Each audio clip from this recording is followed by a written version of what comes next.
মায়ের মৃত্যুর পর থেকে পুষ্পাই তার সবকিছু দেখাশোনা করে আসছে।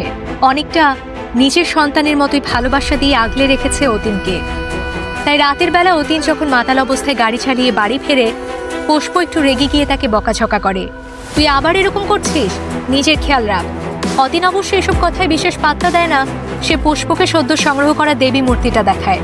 মূর্তিটা দেখে পুষ্প একটু থমকে যায়, চোখে মুখে অদ্ভুত এক ভয় আর অস্বস্তি ফুটে ওঠে।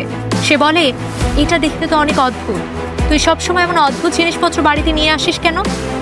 এরপর পুষ্প অতীনকে খাবার দেয়। খাওয়ার সময় সে নিজের হাতে পরা একটা আংটি অতীনকে দেখিয়ে বলে, এই আংটিটা তোর মায়ের। মরার আগে তোর মা আমার হাতে পরিয়ে দিয়ে বলেছিল, আমার ছেলেটাকে দেখে রাখিস। অতীন এই গল্পটা আগে অনেকবার শুনেছে, তাই এবার একটু বিরক্ত হয়ে যায়। পুষ্প তখন কিছুটা অভিমান নিয়ে বলে, যখন আমি থাকবো না তখন বুঝবে আমি কি ছিলাম তোর জন্য।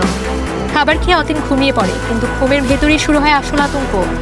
স্বপ্নে সেই দেবী মূর্তিটা মানুষ রূপে অতীনের সামনে এসে দাঁড়ায়, চোখে আগুনের ঝলক, গলায় গর্জন, আমার অনেক ক্ষুধা পেয়েছে, আমাকে খেতে দে। অতীন উঠে বসে পড়ে, বুক ধড়ফড় করছে।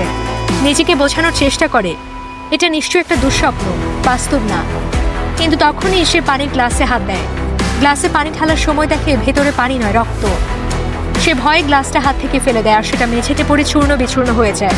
ঠিক সেই মুহূর্তে অতীন দেখে তার মা দাঁড়িয়ে আছে। মৃত মা তাকে তাকিয়ে বলছে, আমার ক্ষুধা পেয়েছে, দেবীকে খেতে দে, তাহলে আমারও খাওয়া হয়ে যাবে। মাকে এই অবস্থায় দেখে অতীনা নিজেকে সামলাতে পারে না, সে কান্নায় ভেঙে পড়ে। তার চারপাশ যেন অজানা এক অন্ধকারে ঢেকে যাচ্ছে, আর সে অন্ধকার থেকে ভেসে আসছে একটাই শব্দ, আমাকে খেতে দে, আমাকে খেতে দে। কি হবে এরপর?